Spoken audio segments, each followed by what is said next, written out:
گفتم نهایتی بود این درد عشق را، هر بامداد می کند از نو بدایتی.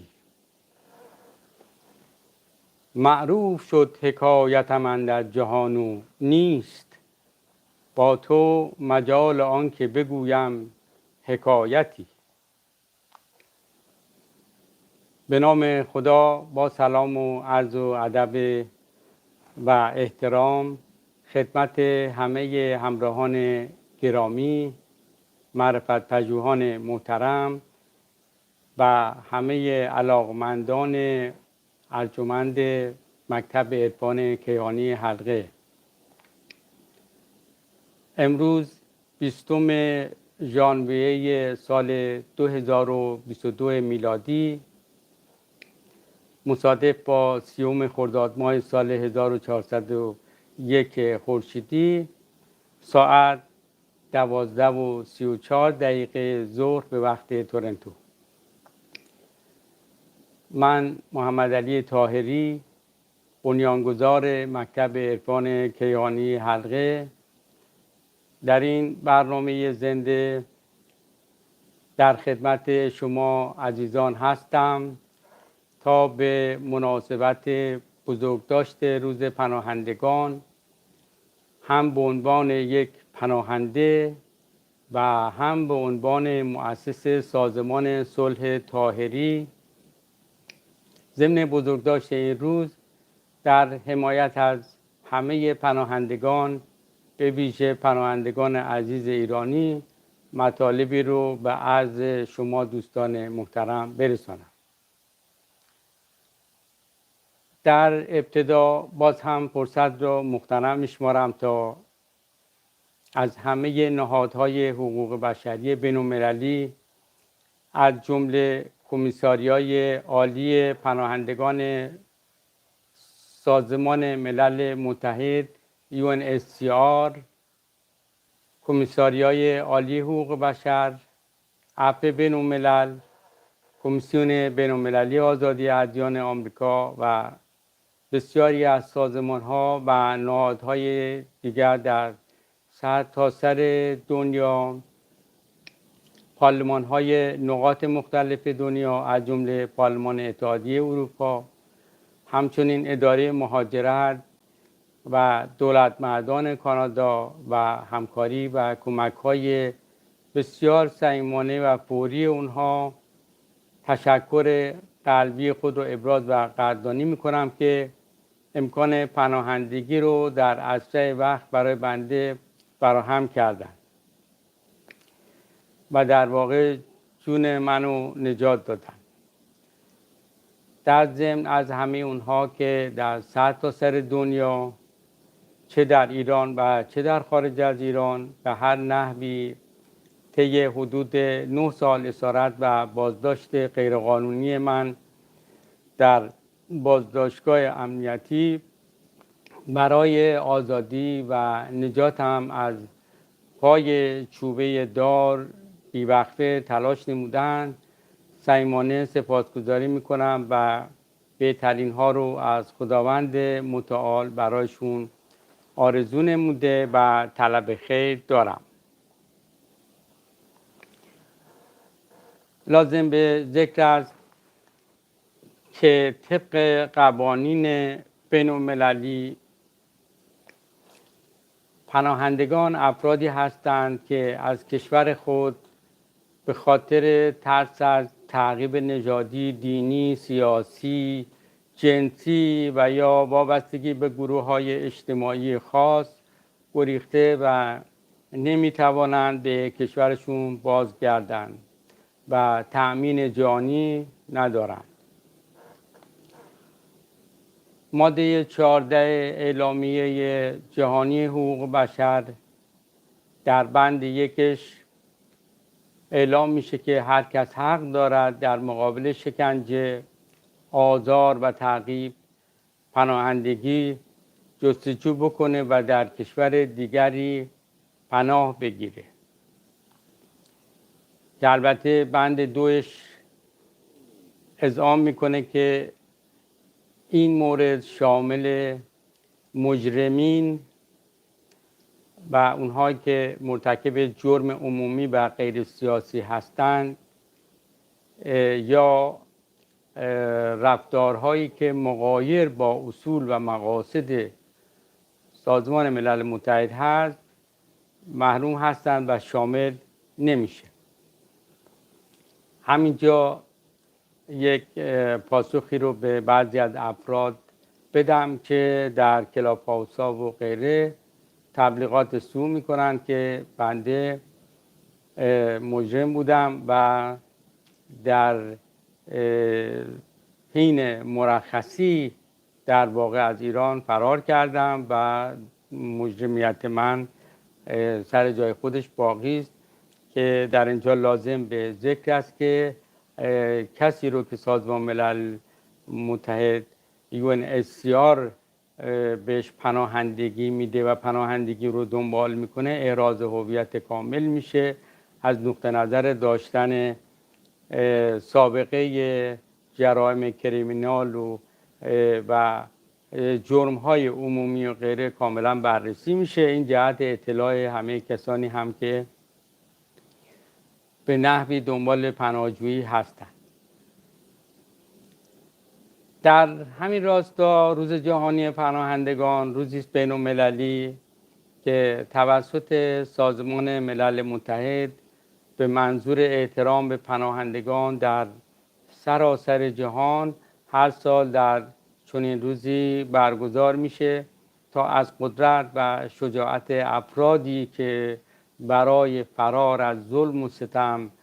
و یا آزار و شکنجه مجبور به فرار از کشور خود شده‌اند تجلیل به عمل بیاد و به صبر و استقامت اونها در بازسازی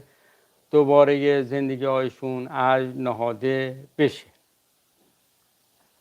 ضمن اینکه روز جهانی پناهندگان فرصتی برای ایجاد همدلی و درک مشکلات عدیده پناهندگان نیز هست. لازم به توضیح است که تمام کشورهایی که عضو سازمان ملل هستند و اعلامیه جهانی حقوق بشر رو پذیرفته‌اند موظف به پذیرش پناهجویان هستند. منتها نکته مهم این است که تمامی کشور عضو سازمان ملل چه کنوانسیون 1951 ژنو رو امضا کرده باشند چه نکرده باشند حق بستن مرزهای خود رو به روی پناهجویان ندارند و باید اونها رو پذیرش بکنن. این در حالی است که خب در بسیاری از کشورهای عضو سازمان ملل به بهانه امضا نکردن کنوانسیون 1951 که حامی حقوق پناهندگان هست از ورود پناهجویان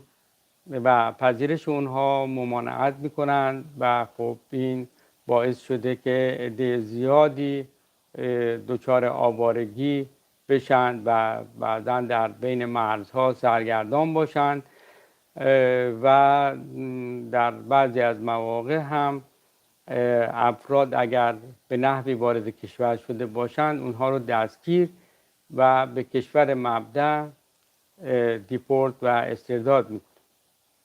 که البته این خودش نقض حقوق بشر از سوی برخی از کشورهاست. اما چرا روز جهانی پناهندگان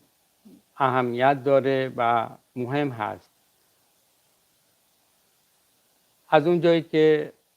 در روز جهانی پناهندگان فرصتی هست تا حقوق، نیازها و امکانات که میتونه مشمول حال پناهندگان بشه از طریق مراجع زیرربط و یا به هر حال همه کسانی که مایلند کمک هایی رو در این زمینه داشته باشند مورد بررسی قرار میگیره که منجر به بسیج کردن و همراهی سیاسی و شناسایی منابع سیاسی که میتونن در این رابطه به پناهندگان کمک بکنن که بتونن نه تنها زنده بمانند بلکه رشد کنند و در شرایط جدیدی برای زندگی خودشون برنامه‌ای رو تدارک ببینن. و خب حالا در بعضی نقاط موضوع پناهندگان موضوع آوارگی‌های مختلفی است که بعضاً به خاطر جنگ و مسائل خشونت‌های مختلفی با خانواده‌هایشون هستند و اینها بتونن دوباره سر و سامان بگیرن. مناسبت‌های بین‌المللی مانند روز جهانی پناهنده کمک میکنه تا توجه جهانی بر مشکلات کسانی که از درگیری یا آزار و اذیت‌های سیاسی و غیره گریخته‌اند بیشتر متمرکز بشه. در این رابطه بسیاری از فعالیت‌های برگزاری روز جهانی پناهندگان فرصت‌هایی رو برای حمایت از اونها فراهم میکنه، چه در بین مراجع ذی‌ربط بین‌المللی و چه در بین مردم و اینکه حالا مردم گوشه کنار مختلف دنیا که با پدیده زشت و کریه آوارگی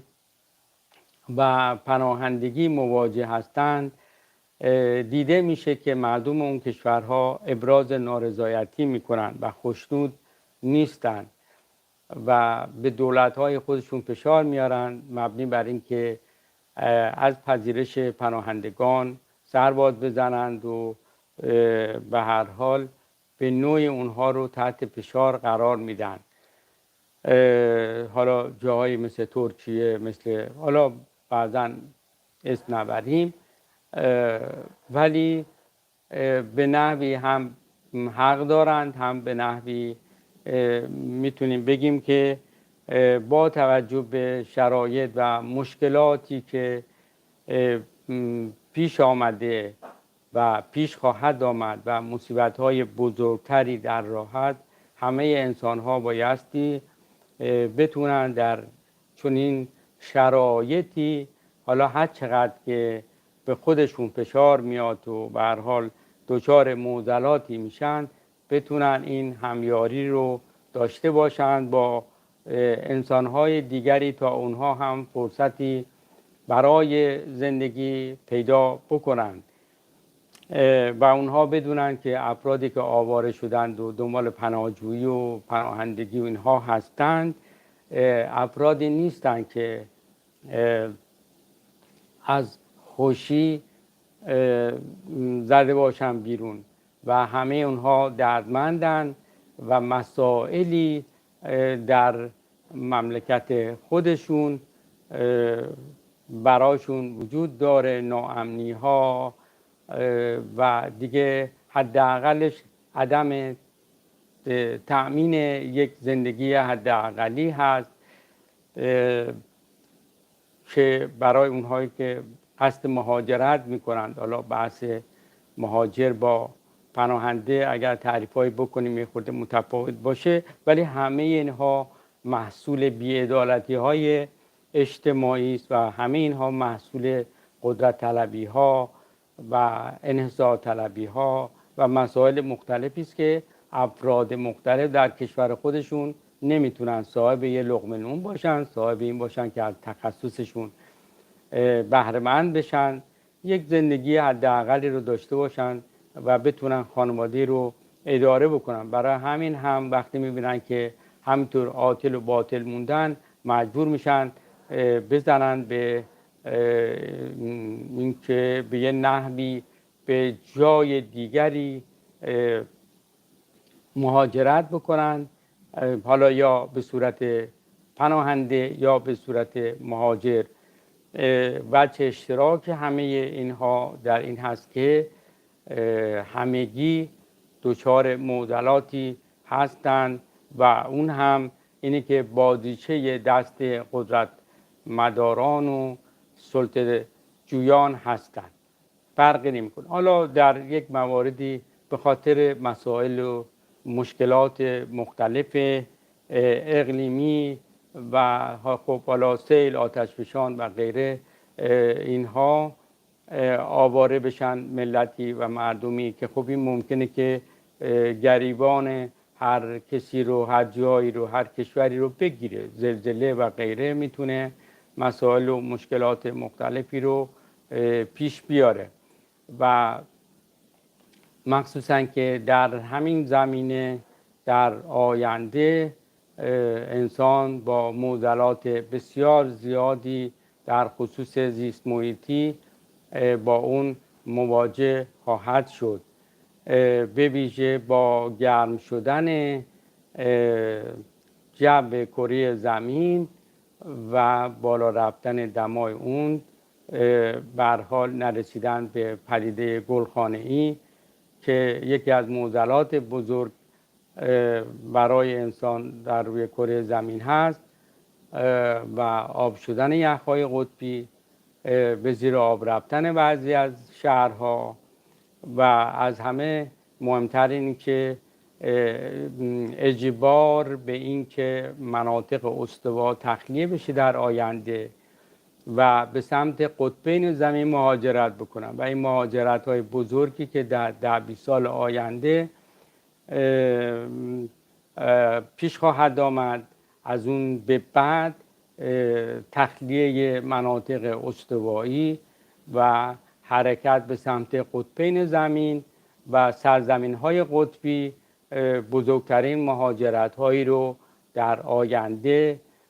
رقم میزنه که آمار آوارگان و آمار مهاجرین رو به شدت بالا میبره. و خب حالا درست سرزمین هایی که از زیر یخ و برف دارن میان بیرون، اینها به طور عمده حاصلخیز خواهند بود، ولی مناطق حاره‌ای و مناطق استوایی با خشکسالی و با مشکلات و معضلات زیست محیطی بسیار زیادی مواجه خواهد شد که خب از همین الان، حالا که به هر حال تمام توصیه ها برای نجات زمین، برای اینی که موضوع پدیده گرین هاوس افکت و پدیده گلخانه‌ای براش راه و چاره‌ای اندیشیده بشه، خب حالا که به نتیجه نرسیده و به نظر میاد به نتیجه نمیرسه و ما در روز فقط چندین میلیون بشکه سوخت رو فقط هواپیماهای مسافربری مصرف میکنن که این مقدار به صورت روزافزونی رو به تزاید و افزایش هست. همه اینها رو به هر حال دیگه به نظر میاد که امیدی نیست که انسان بخواد یک حرکت‌های جدی بکنه و در این جهت حرکت‌هایی رو داشته باشه که بتونه زمین رو نجات بده و مسلماً این مسئله مهاجرت به قطب‌های به سرزمین‌های قطبی پیش روی انسانه و تا بعد از اون آیا باز انسان بتونه از این وقایع و اینا درسی بگیره یا نه، چون بعد از قطبین دیگه جایی برای رفتن علی ظاهر نیست. به هر حال موضوع بحث تفاوت بین پناهنده و مهاجر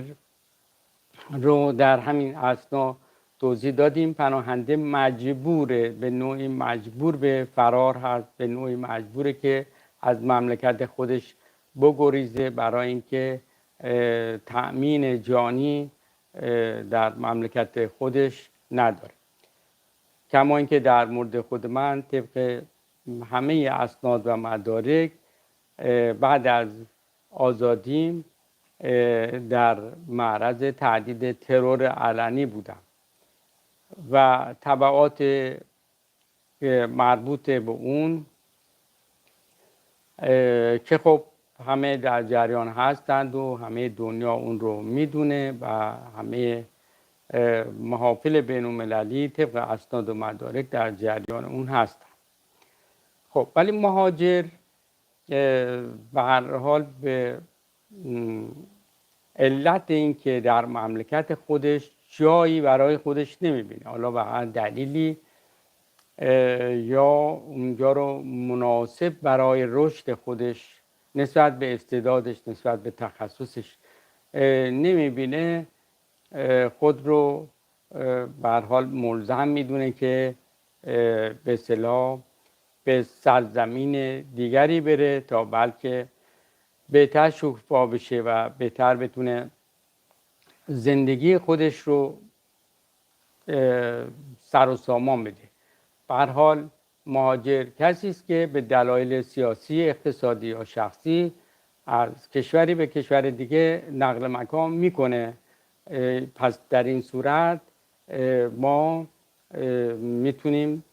یعنی در واقع داریم که دو دسته، که اونهایی که پناهندند و مجبورند و اونهایی که مهاجرت میکنند برای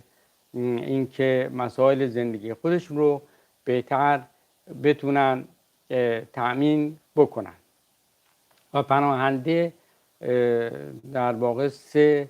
یا به هر حال چند مشخصه خاص داره. یکی اینکه خارج از مملکت خودشه، یعنی فرار کرده یا به نحوی از مملکت خودش بیرون رفته. پس کسی که تو مملکت خودشه نمیتونه در واقع پناهنده باشه. و مسئله دیگری به دلایلی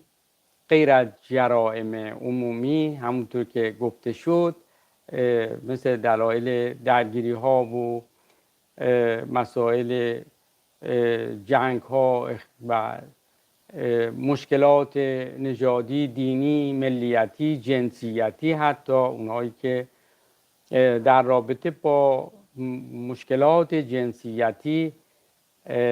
در مملکت خودشون تحت تعقیب و تحت پیگرد و اذیت و آزار قرار میگیرند و ضمن اینکه مطابق با حقوق بشر حق زندگی دارند و حق حیات دارند و کسی نباید به اونها معترض بشه و کسی نبایستی برای اونها ایجاد درگیری و مشکلات بکنه تا زمانی که خب جرایم عمومی ارتکاب پیدا نکرده و بعد مجرم نیست و اقدام به کارهای مجرمانه نکرده باشه، میتونه از تأمین زندگی و حیات برخوردار باشه، که خب در بعضی از کشورها از جمله کشور ایران متاسفانه اینطوری نیست و این گروه تحت تعقیب و درگیر با مشکلات بسیار زیادی هستند که در عمل در واقع حق زندگی ندارند. به هر حال یا به خاطر اعتقادات سیاسی مشکلاتی رو براشون پیش آوردن و به هر حال تحت پیگردهای مختلفی قرار میگیرند و مسئله اینه که امکان بازگشت ندارند به خاطر همون عدم تأمین امنیت براشون امکان بازگشت و زندگی در مملکت خودشون رو ندارن. به هر حال موضوع آوارگی بالا به دلایل مختلف یا در خصوص مهاجرت یا در خصوص پناهندگی، منهای عده‌ای که خب از قبل با برنامه به اصطلاح برای مهاجرت خودشون برنامه میچینند و ویزا میگیرند و اینجور کارها رو میکنن، ولی خب علت مهاجرت اونها هم به طور غیر مستقیم نوعی فرار از مملکت خودشونه. باز به هر حال دنبال زندگی بهتری هستند. اگر اینو در مملکت خودشون میتونستن بهش برسن، دنبال این نبودن که به کشور دیگری مهاجرت بکنن. پس همه اینها نشان از بی‌کفایتی به بی‌لیاقتی و به هر حال وجود مشکلاتی در کشور خود اون فرد حتما هست. خب خود این مسئله هم به نوعی باعث فرار مغزها و فرار استعدادها و توانهای مختلف انسانی و توانمندی های مختلف اون به هر حال هست.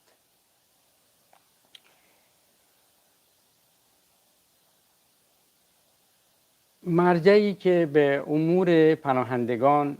رسیدگی میکنه کمیساریای عالی سازمان ملل متحد UNHCR که خب با بنده واقعا نهایت همکاری رو به عمل آوردن و خب همونطور که میدونید از دبیر کل سازمان ملل متحد جناب گوترش در رابطه با بنده اعلامیه صادر کردند و همه نهادهای مسئول در امور پناهندگان و حقوق بشر در سازمان ملل همچین همکاری صمیمانه‌ای رو با بنده داشتند که باز هم جای سپاس و تشکر و قدردانی رو در این مورد باز میگذارم که بی نهایت سپاسگزار و ممنون هستم. این سازمان وظیفه کمیساریای عالی رو که در واقع این کمیساریای عالی پناهندگان رو پذیرش میکنه و با بررسی هایی که انجام میده از جمله اینی که افراد دارای سابقه جرائم نباشند، جرم کریمینال و جنایی نداشته باشند و اینا رو نهایت دقت به عمل میاد که افراد این پروسه رو پشت سر بگذارند برای اینکه مسئولیت معرفی اونها رو به کشورهای دیگری که اونها رو به عنوان پناهنده میپذیرند در واقع پذیرا میشه. اگر افراد مشکلداری رو پذیرش بکنه بعدها عواقب و مسائل مختلفی رو میتونن اونها در اون کشورها ایجاد بکنن. بنابراین در این خصوص نهایت دقت رو به عمل میارن و همین موضوع یک پروسه بستگی به کیس مورد نظر برای افراد ایجاد میشه تا این پروسه طی بشه که در بعضی از مواقع و در بعضی جاها ممکنه این پروسه به چند سال طول بکشه تا بتونن به اصطلاح این تحقیقات رو انجام بدن. البته مسئله تحقیقات یه طرف قضیه است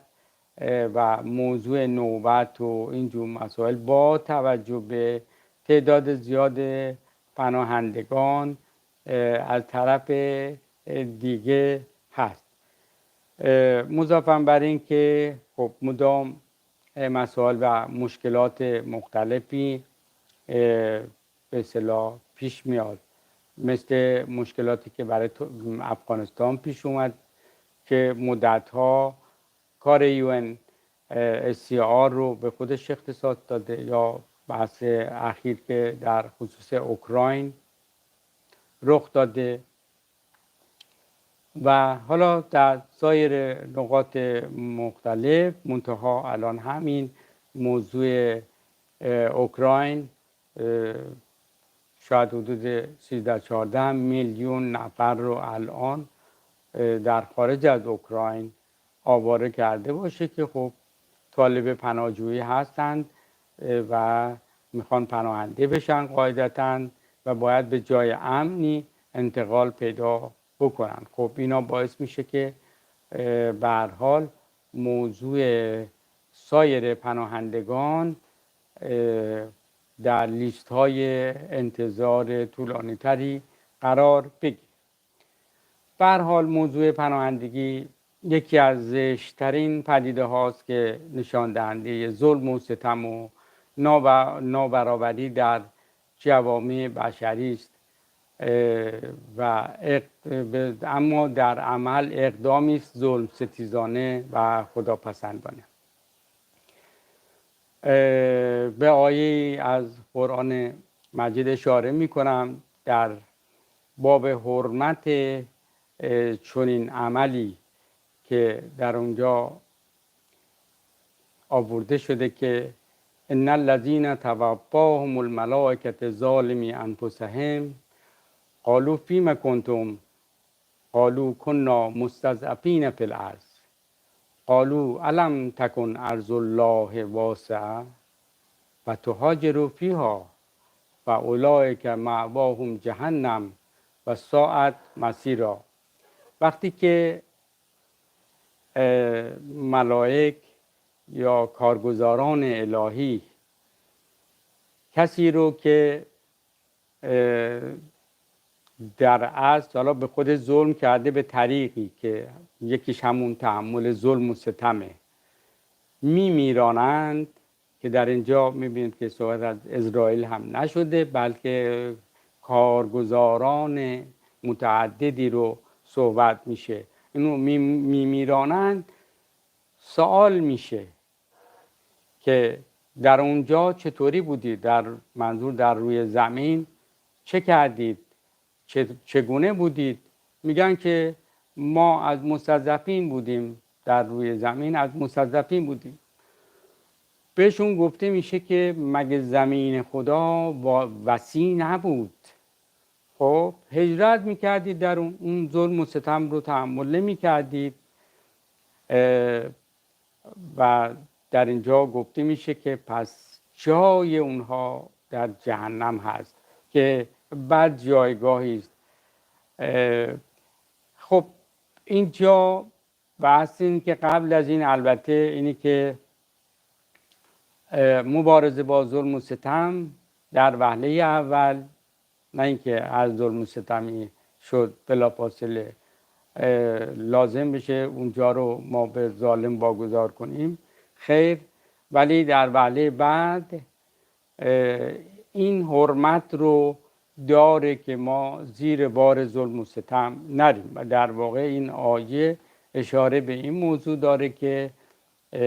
ظلم و ستم رو در هیچ شرایطی نباید تحمل کرد و زیر بارش رفت، حالا چه با اون مبارزه و یا در غیر این صورت. در صورت اینکه اون امکان نباشه، برای اینکه به جایی رفت که اون ظلم و ستم نه برداشته بشه از روی فرد. خب این البته در شرایط امروز دنیا این امر مهم به این سادگی امکان پذیر نیست، به واسطه وجود مرزها و مشکلات متعدد. خب در یک روزگاری به این شکل و به این صورت نبوده. اگر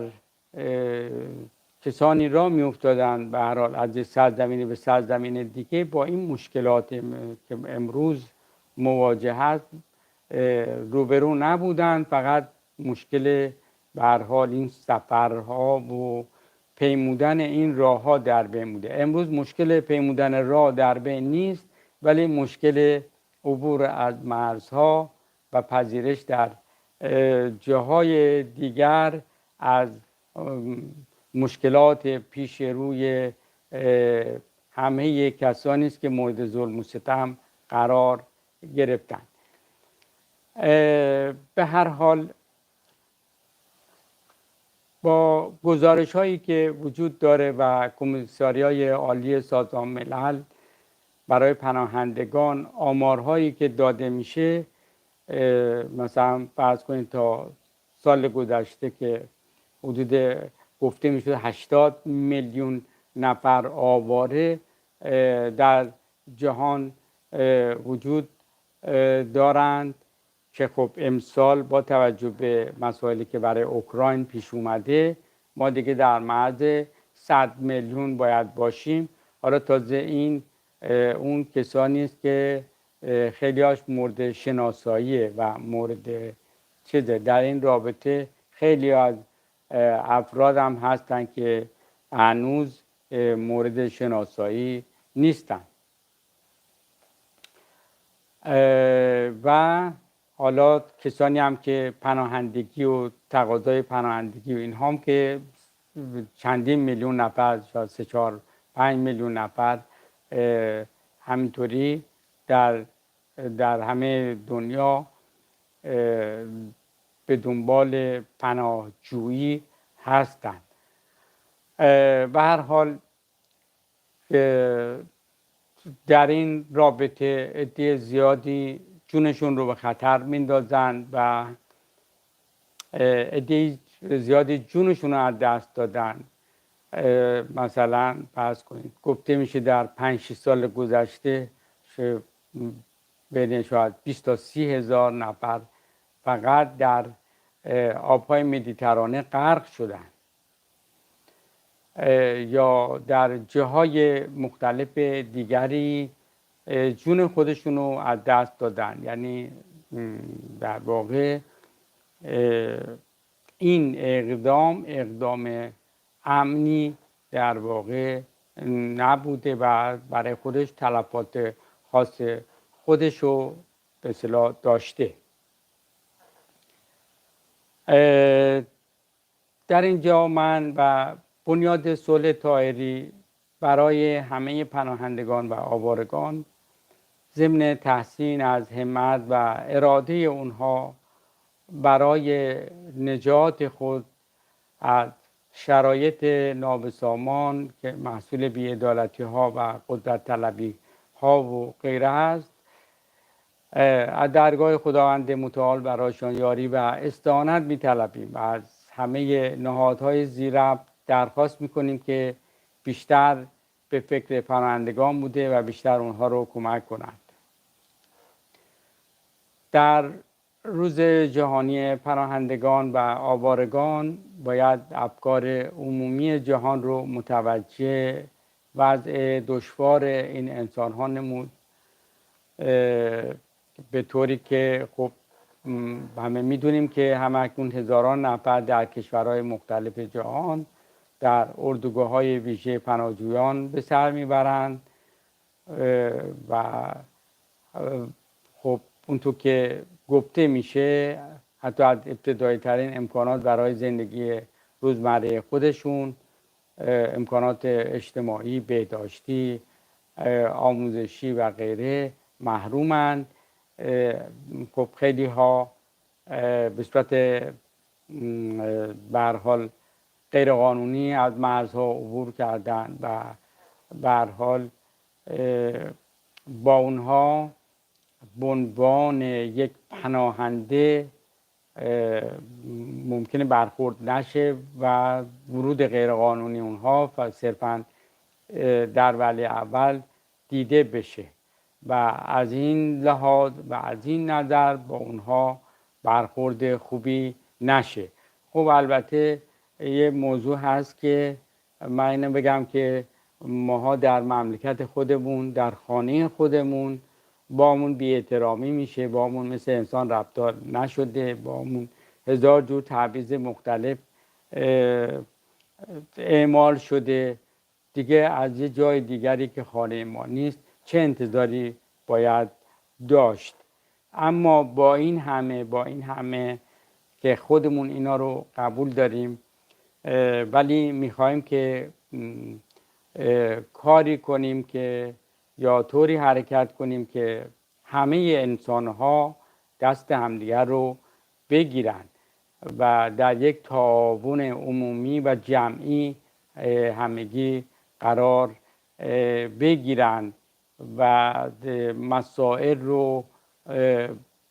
از این حد و حدودها متجاوز بدونن. در این رابطه که ما در سازمان صلح طاهری و با طرح دکترین اینتر یونیورسالیسم این موضوع و این فکر رو ارائه میدیم که همه ما ضمن اینکه متعلق به زمین هستیم، متعلق به هستی هستیم و در هستی دارای شأن و کرامت ویژه‌ای هستیم. انسان موجود استثنایی و ویژه‌ای هست. همه صحبت‌های ما در بخش‌های مختلف اینه که انسان موجود استثنایی است، موجود بی‌نظیریه و زمین هم یک جای استثنایی است و با این دکترین چندین هدف رو دنبال میکنیم. یکی این که بتونیم فراتر از موضوع مرزها به انسانها نگاه بکنیم و همونطور گفتم معضلات بزرگی که در پیش روی انسان هست در آینده تعاون خیلی خیلی بیشتری رو میطلبه و این موضوع تعاون رو اگر انسان پیش روی خودش قرار بده از بسیاری از معضلات میتونه فرار بکنه و میتونه بر اونها چیره بشه و تسلط پیدا بکنه و این فکر پیش نیاد که خب یه عده از بین میرند و یه عده که چیزند به هر حال صلاحیت بیشتری دارند زنده میمونند و بعد این تنازع بقاست. انسان هایی که باقی بمونن اونها هم درگیر عواقب منفی این عدم رسیدگی و این عدم تعاون خواهند بود. کما اینکه میبینیم روز به روز ما بیشتر درگیریم. این همه جنگ شده، این همه کشتار شده، این همه اتفاقات مختلف افتاده و هر نسلی که بعد از اون میمونه دوباره اون بازتاب منفی این جنایت ها و ظلم و ستیزها رو هم دوباره به دوش خواهد کشید و اینطور نیست که ما که زنده موندیم حالا خیلی هنر کردیم. نه، ما ظاهرا زنده ایم و در باطن اگر نگاه بکنیم خیلی ها در واقع مرده متحرکی بیشتر نیستند و فقط دارن گذران امور میکنن، امروز رو میکنن فردا، فردا پس فردا و همینطوری این موضوع رو دارن میرن جلو و خب انسان برای همچین چیزی نیست که روی کره زمین هستش. فقط برای این نیست که در واقع امروز رو بکنه فردا، فردا رو بکنه پس فردا و الی آخر. این در شأن و کرامت موجودی مثل انسان نیست، موجودی که میتونه ارزش بیافرینه و میتونه ارزشیابی کنه و میتونه در واقع با موضوع ارزش و معنا بخشیدن و مفهوم بخشیدن به زندگی حرفای نوعی بزنه و درگاه آسمان ها را بپیماید و به اهداف مهمتری برسه و بتونه به موجودیت خودش رنگ و بوی دیگری بده. و اینطور نیست که در مصائبی که پیش رو هست و انسان‌هایی که دچار معضل میشن خب اگر از بین برن کره زمین خلوت میشه و حالا خب برای آیندگان بهتر میشه. اینطور نیست. آیندگان هم میان همه در واقع از توی این کشتارها و از دل این مصیبت‌ها و گرسنگی‌ها و آوارگی‌ها عبور میکنند و بازتاب اون گریبانشون رو میگیره. کما اینکه ماها داریم بازتاب گذشته رو میدیم و میبینیم که انسان خوشبخت خیلی مشکل میتونیم پیدا بکنیم. پس خوشبختی کجاست؟ پس این همه امکاناتی که ما فراهم کردیم به نام علم و تکنولوژی و اینها کجاست؟ اینا چرا به خوشبختی ما پس کمک نکرده؟ خب این یک سوال جدی است که باید بهش پاسخ بدیم و اونها رو مورد بررسی دقیقی قرار بدیم و خودمون رو موظف بدونیم که به نحوی مشارکتی داشته باشیم که در حل این معضلات کمک بکنه. خب حالا به هر حال پدیده زشت پناهندگی و آوارگی خب ابعاد مختلفی داره که برای ریشه‌کن شدنش بحث موضوع رسیدگی های سیاسی و مسائل مختلفه و نشر حقوق بشر و اینکه همه انسان ها بدونن که ما چیزی به نام حقوق بشر داریم و این لازم و واجبه و چنان این موضوع گسترش پیدا بکنه که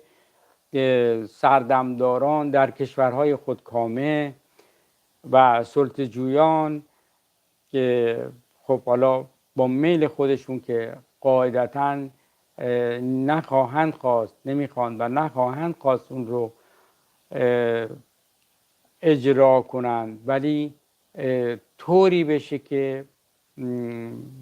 به نوعی مجبور باشن حداقل، تا حالا بعد ببینیم که بالاخره بشر به کجا میخواد بره. و در همین راستا سازمان صلح طاهری یکی از اهدافش که گسترش صلح جهانی هست، در واقع گسترش حقوق بشر و اطلاع رسانی های لازم در این خصوص هم قرار داره. همچنین بحث محیط زیست هم در این رابطه هست که این سه موضوع، گسترش صلح، حقوق بشر و محیط زیست، میبینیم که چقدر با هم دیگه مربوطه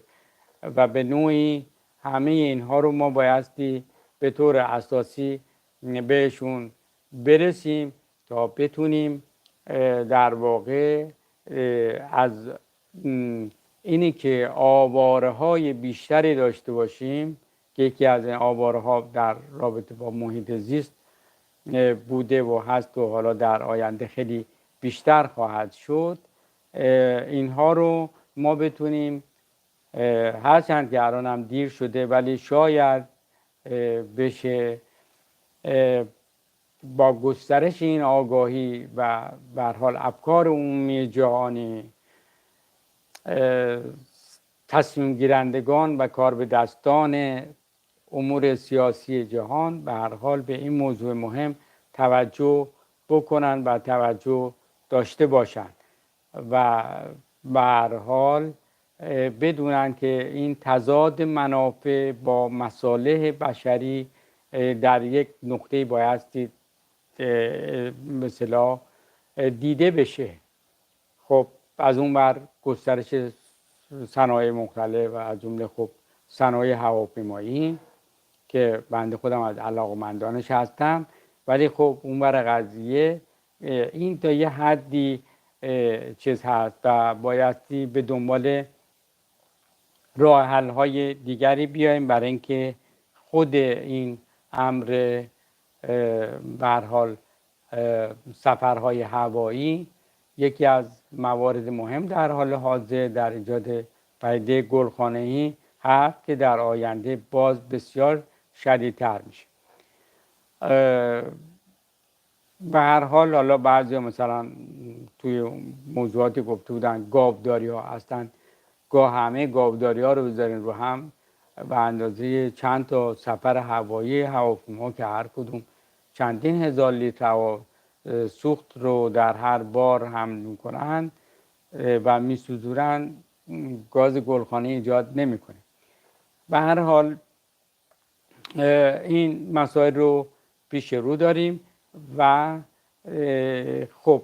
پرداختن به کرامت و شأن انسان و واقف شدن او به اینی که جایگاه ویژه‌ای داره در هستی، همه اینها کمک میکنه که ما بتونیم به یه دیدگاه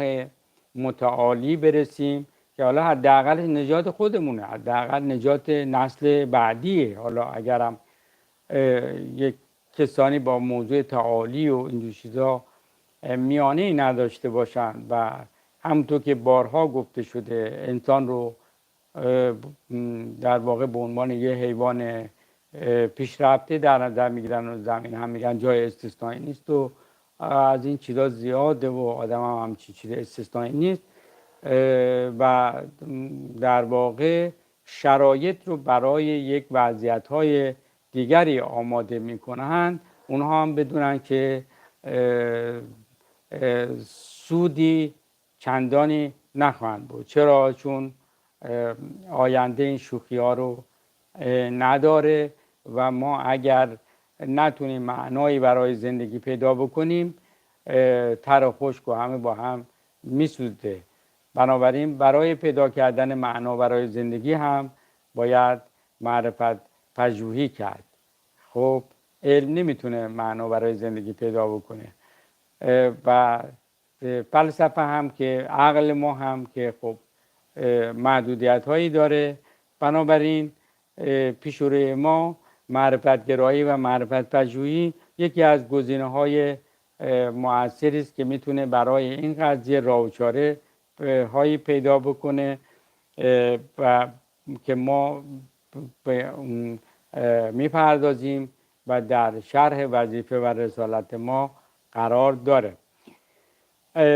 به هر صورت این مسائل رو ما پیش رو داریم و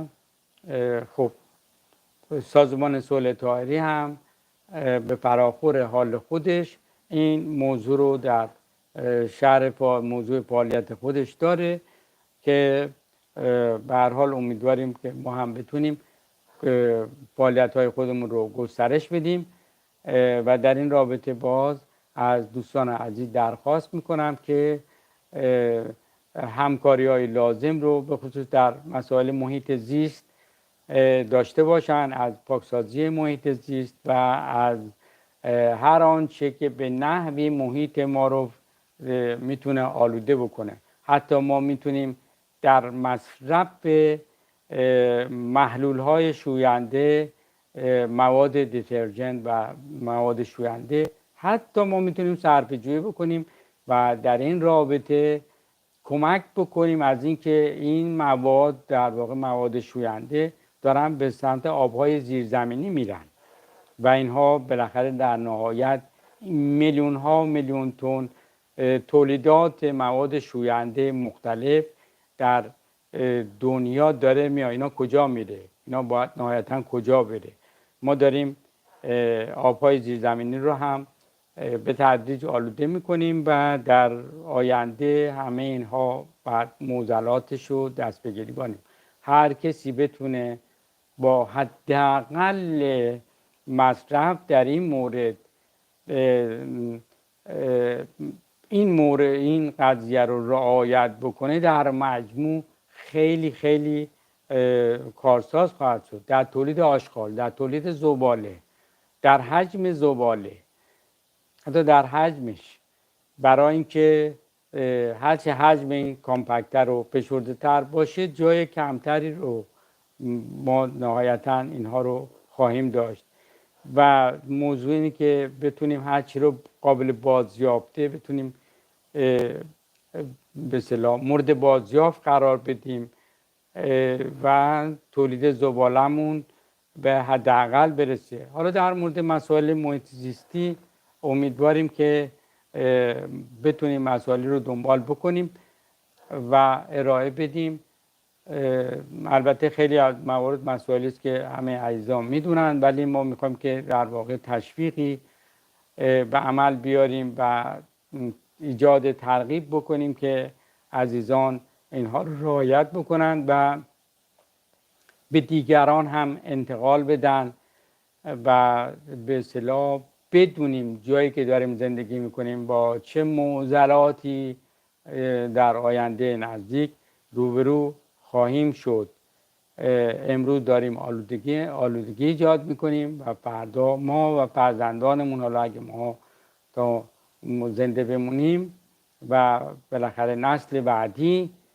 همه اینها با این مشکلات مواجه خواهند بود و نسل‌های گذشته رو همینطوری مورد نفرین قرار خواهند داد که اصلا به فکر نبودن و همینطور کار خودشونو پیش بردن. خب حالا در اینا در شرایطی است که همین الان ما در دنیا کلی آدم‌های علمی داریم که ادعای خدایی دارن و ادعای خدایی میکنن و انا ربکم الاعلی انا ربکم الاعلی گویان میرن و میان و ادعاهای بسیار زیادی هست، ولی میبینیم که در این موارد هیچ مثلا راه و چاری وجود نداره و هیچ اقدامی صورت نمیگیره و در واقع منافع غالب بر مصالح. خب باز در ادامه این بحث اینه که پناهندگان به مواردی که نیاز دارند و اینکه امنیت داشتن برای پناهندگان به چه منظوری، این که این حق پناهجویی رو لحاظ بشه به عنوان حقوق بشر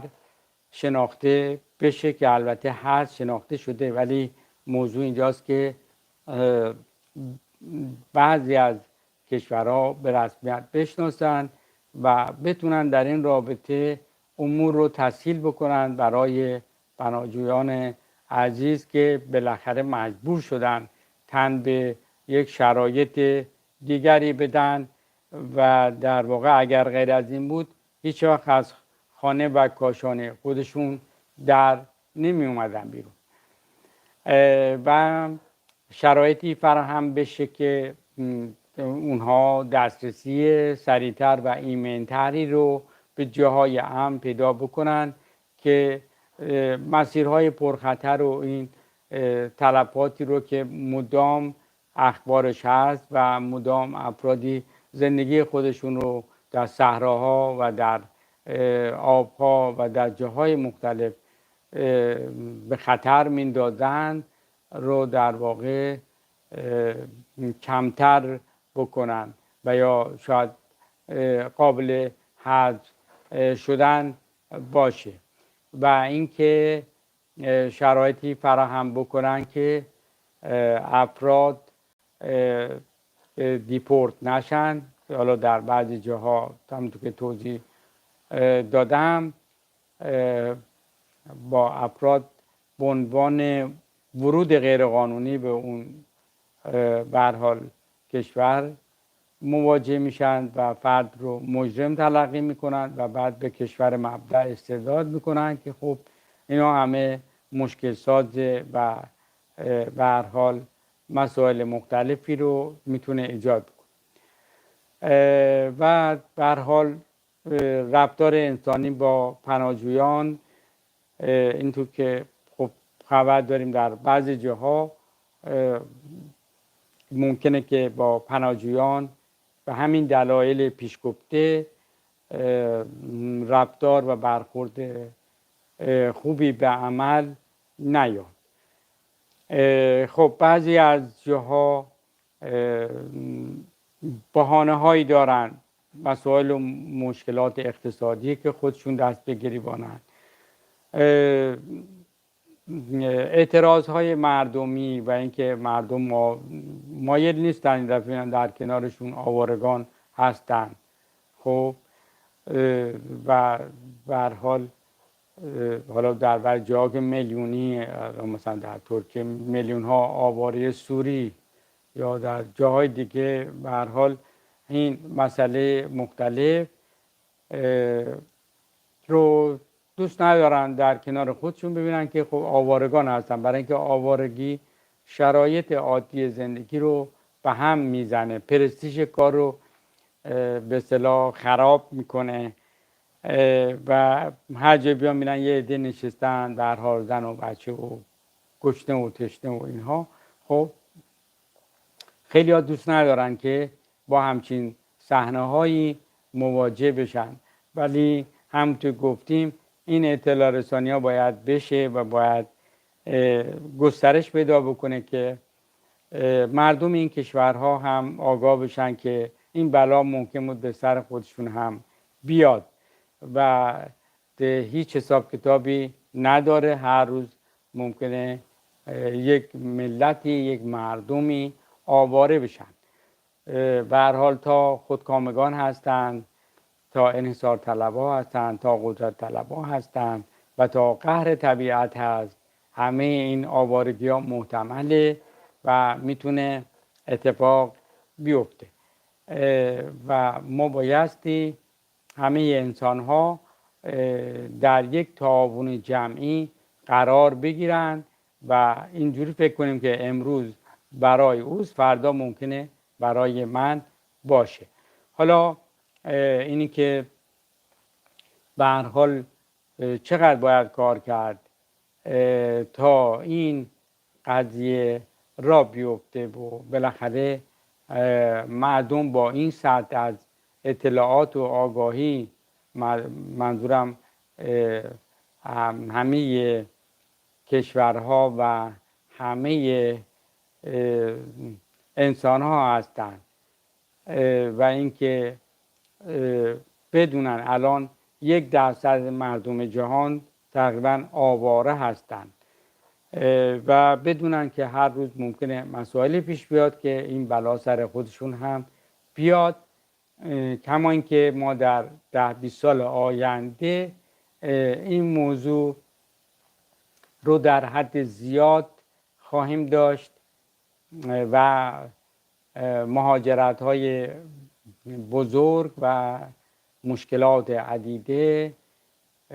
خشکسالی، نمیدونم گرد و غبار، جاهایی که دیگه از گرد و غبار نشه زندگی کرد و مجبور بشن که اونجا رو ترک بکنن، به جاهای دیگه برن. به هر حال این مسائل پیش روی ما هست و ضمن دعوت به این که از حالا به فکر باشیم، حتی نفر به نفر، همین کار کوچیکی که الان نمونه هایش رو توضیح دادیم شروع بشه و تا بعد بالاخره ببینیم که با دولت مردان چی کار باید کرد و دولت مردان کجا به فکر این مسائل میفتن، در واقع به فکر حفظ زمین میفتن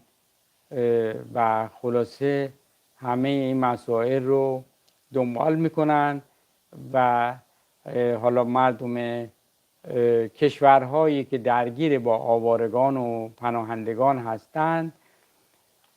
اونها هم به این آگاهی برسن و این ایثار رو بکنن که در کنار خودشون آوارگان هم بیان، رد بشن، عبور کنن، جا بگیرن، در حد امکان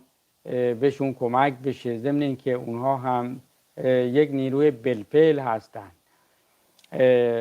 و اونها هم